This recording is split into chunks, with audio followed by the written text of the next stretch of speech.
Episode की शुरुआत में हमें 10 साल पहले का सीन दिखाया जाता है, जहां आस्था और यूनो भाग रहे होते हैं और यूनो भागते भागते गिर जाता है और रोने लगता है। और तब आस्था उसे उठाते हुए कहता है, तुम ऐसे मत रो, मैं हमेशा तुम्हारे साथ दूंगा। और वो दोनों पहाड़ी की ओर भागने लगते हैं। और तब यहाँ वो सभी लोग खाना खा रहे होते हैं। तब आस्था कहता है, जब मैं बड़ा हो जाऊंगा तब आप मेरे साथ शादी करके मेरे लिए ऐसा खाना बनाना। तब सिस्टर लिली कहती है, एक्चुअल में ये खाना फादर ने बनाया है, तो क्या तुम उनसे शादी करना चाहोगे? और तब आस्था उस बात से चिढ़ जाता है। तब यूनो से कहता है, ऐसा नहीं हो सकता, सिस्टर लिली किसी से शादी नहीं कर सकती। तब आस्था कहता है, पर मैं हार नहीं मानूंगा। और यहाँ सिस्टर लिली उन दोनों को पहले विजार्ड किंग की कहानी सुना रही होती है, जिसमें लिखा होता है कि कैसे फर्स्ट विजार्ड किंग ने एक डीमन को हराकर शांति स्थापित की। तब यहाँ अगले दिन आस्था सिस्टर लिली से विजार्ड किंग के बारे में पूछने लगता है। तब सिस्टर लिली उसे बताती हैं, विजार्ड किंग एक टाइटल है जो कि जनरेशन टू जनरेशन पास होता गया है। ये विजार्ड किंग की पावर ही है जिसकी वजह से क्लोवर किंगडम में शांति है,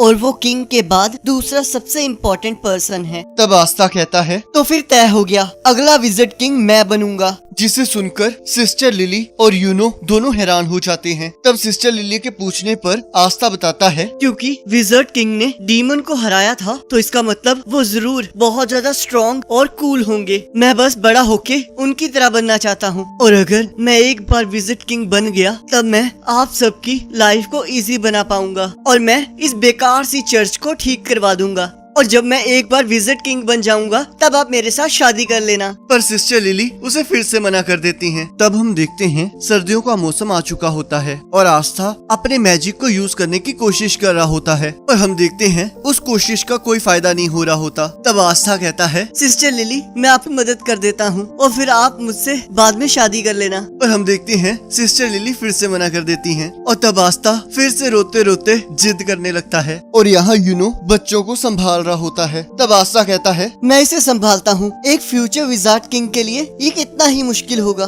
और हम देखते हैं आखिर में सिस्टर लिली ही उसे चुप करवाती हैं। पर तभी फादर वहाँ आ जाते हैं और यूनो और आस्था में से किसी एक को एक काम करने के लिए कहते हैं, और आस्था ये काम करने के लिए काफी एक्साइटेड होता है। तब फादर वो काम यूनो को करने के लिए कहते हैं और कहते हैं, ये बहुत इम्पोर्टेंट लेटर है, तो मैं इसे आस्था को नहीं दे सकता, तो चुपके से ये काम तुम कर लो। मुझे साथ के विलेज के मेयर से मिलना होगा, क्योंकि हमें सर्दियों के लिए खाना चाहिए। तब यूनो उस लेटर को लेकर वहाँ से चला जाता है। तब रेखा आस्था से कहती है, तो अगर तुम मैजिक नहीं यूज कर सकते तो कम से कम लकड़ियाँ ही काट दो, आखिरकार तुम कुछ तो काम आओ। जिससे आस्था चिढ़ जाता है। और यहाँ हम देखते हैं एक बार ऑनर एक पर्सन के पास पैसे ना होने की वजह से उसे बाहर निकाल देता है। पर तभी यूनो वहाँ से गुजरता है और उसके पेंडेंट को देखकर वो आदमी मुस्कुराने लगता है। हाँ, यूनो उस लेटर को सक्सेसफुली डिलीवर कर देता है। तब वो पर्सन यूनो को रोक लेता है और यहाँ सिस्टर लिली यूनो की फिक्र कर रही होती हैं। तब वो पर्सन यूनो को मारकर उसका पेंडेंट ले लेता है और यूनो रोते रोते अपना पेंडेंट वापस मांग रहा होता है और अपने मैजिक को यूज करने लगता है। तब वो पर्सन कहता है, अगर तुम इस बेकार से स्पेल से मेरे साथ लड़ोगे तो मारे जाओगे। पर तभी हम देखते हैं आस्था आके उस आदमी के ऊपर कूद जाता है, पर वो आदमी उसे दूर फेंक देता है। पर आस्था फिर भी उस आदमी को नहीं छोड़ रहा होता और वो आदमी बार बार आस्था को मार रहा होता है। पर हम देखते हैं आस्था फिर भी हार नहीं मान रहा होता, जिससे तंग आकर वो आदमी उस पेंडेंट को वहीं फेंक कर वहाँ से चला जाता है और आस्था नीचे गिर जाता है और यूनो उससे माफी मांगने लगता है। तब आस्था कहता है, तुम मेरी इतना चिंता मत करो, मैंने तो तुम्हें पहले ही कहा था मैं हमेशा तुम्हारा साथ दूंगा।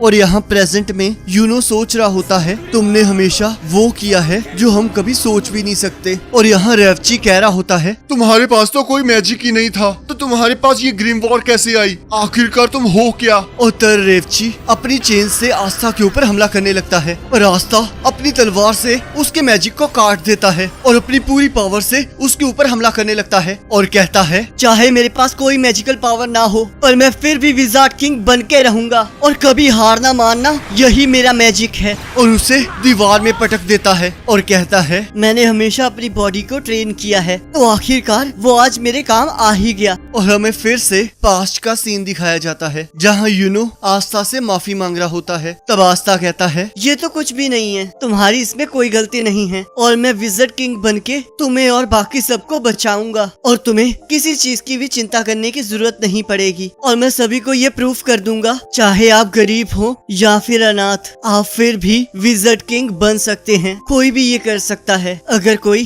पूरी शिद्दत से करना चाहे, चाहे वो मैं हूँ या फिर तुम। और तब यूनो अपने आंसुओं को पोंछकर कहता है, अब से मैं कभी नहीं रोऊंगा। मैंने सोच लिया है, मैं भी विज़र्ड किंग बनूंगा और मैं भी स्ट्रॉन्ग होके तुम सभी को बचाऊंगा ताकि मैं तुम सभी की जिंदगियों को अच्छा बना सकूं और मैं कभी हार नहीं मानूंगा। और यहाँ प्रेजेंट में आस्था यूनो को अपनी ग्रिम वॉर दिखा रहा होता है। तब यूनो कहता है, तो तुमने आज मुझे फिर से बचा लिया और एक दिन मैं इस उधार को जरूर चुका दूंगा। आस्था, क्या तुम्हें हमारा प्रॉमिस याद है? और तब हमें वो प्रॉमिस दिखाया जाता है जहाँ वो दोनों एक दूसरे को अपना राइवल मानते हैं। तब आस्था कहता है, मुझे तो लगा था तुम भूल चुके होगे। तब यूनो कहता है, वो तुम थे आस्था जिसने मुझे उम्मीद दी थी कि हम जैसे लोग भी इस दुनिया में कुछ बड़ा हासिल कर सकते हैं और इसे पूरा करने के लिए तब वो दोनों कहते हैं, हम विज़र्ड किंग बनने के लिए अपनी पूरी जी जान लगा देंगे। और यहाँ हम देखते हैं एक डीमन शहर पर हमला कर देता है और तब एक विज़र्ड आकर उसे हरा देता है और हमें बताया जाता है कि जब एक डीमन की वजह से पूरी ह्यूमैनिटी पर खतरा था तब एक अकेले विज़ार्ड ने आकर पूरी इंसानियत को बचाया था और तब उसे विज़र्ड किंग का दर्जा दिया गया और तब वो एक लेजेंड बन गया। और तब हमें आज के क्लोवर किंगडम का विज़र्ड किंग दिखाया जाता है जो कि पूरे क्लोवर किंगडम में शांति बनाए रखता है। और तब हमें बताया जाता है मैजिक नाइट्स में विज़र्ड्स की 9 स्क्वाड्स हैं और वो सारी विज़र्ड किंग के अंडर आती हैं और ये सभी मिलकर अपनी कंट्री को सेफ रखते हैं। और यहाँ हम देखते हैं आस्था अपनी तलवार के साथ ट्रेनिंग कर रहा होता है और एक बर्ड उसे बार बार घूर रही होती है। और तब आस्था अपने ग्रिम वॉर को पकड़कर कहता है, चाहे मेरे पास कोई मैजिक नहीं है तो फिर क्या हुआ, मैं फिर भी ऊंचाइयों को छूऊंगा। और वो फिर से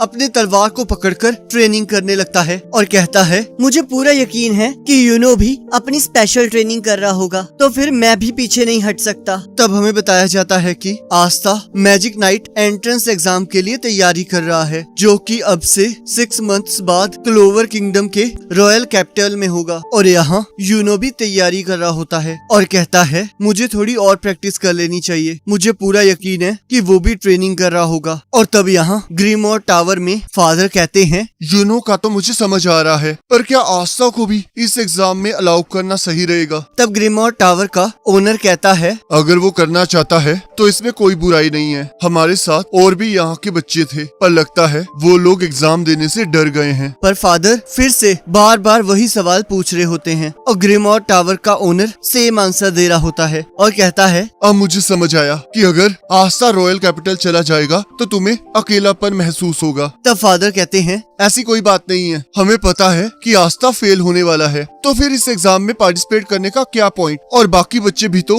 उसे बहुत मिस करेंगे और तुम दोनों मुझे ऐसा देखना बंद करो। तब सिस्टर लिली कहती हैं, मैं भी उन्हें मिस करूंगी पर उन्हें अपने अपने रास्ते पर जाने देना चाहिए। तब ग्रीमोर टावर का ओनर कहता है, तुम इस तरह सोचो, अगर यूनो जीत भी जाएगा तो आस्था हार कर तो वापिस ही आ जाएगा। तब फादर खुश होकर कहते हैं, आप सही कह रहे हैं, चाहे यूनो चला जाएगा पर आस्था तो हमारे पास वापिस ही आ जाएगा। और अब आस्था की ग्रिम वॉर के बारे में बात करते हैं। तो क्या आपको सच में लगता है कि वो एक ग्रिम वॉर है, क्योंकि आस्था के पास तो कोई मैजिक ही नहीं है? तब ग्रीमोर टावर का ओनर कहता है, मुझे इसके बारे में कुछ नहीं पता। और सोचता है, 5 लीफ क्लोवर, ये बहुत अजीब बात है। और यहाँ आस्था ट्रेनिंग करते हुए चर्च की तरफ जा रहा होता है और आस्था को देखकर यूनो भी भागना शुरू कर देता है। तब वो दोनों चर्च पहुँच जाते हैं। तब आस्था पूछता है, हम दोनों में से फर्स्ट कौन आया? तब नैश कहता है, यूनो तुमसे थोड़ा ज्यादा फास्ट था। तब आस्था कहता है, चलो देखते हैं चर्च के अंदर पहले कौन जाता है। तब यूनो आस्था को हवा में उड़ा देता है और कहता है, मैं जीत गया। और यहाँ आस्था नींद में विज़र्ड किंग बनने के सपने देख रहा होता है और अगले दिन आस्था ट्रेनिंग कर रहा होता है और नैश उससे मिलने आता है और आस्था पूछता है, आखिरकार तुम यहाँ क्या कर रहे हो? तब नैश कहता है, मैं बोर हो रहा था तो फिर मैं तुम्हारे जैसे बेवकूफ की ट्रेनिंग देखने आ गया। जिससे आस्था तंग हो जाता है। तब नैश पूछता है, पर मुझे ये नहीं समझ आ रहा, जबकि तुम कोई मैजिक यूज ही नहीं कर सकते तो फिर तुम मैजिक नाइट एग्जाम क्यों दे रहे हो? तुम तो उसमें फेल ही हो जाओगे ना। तब आस्था कहता है, पर ये अभी तक डिसाइड नहीं हुआ है। देखो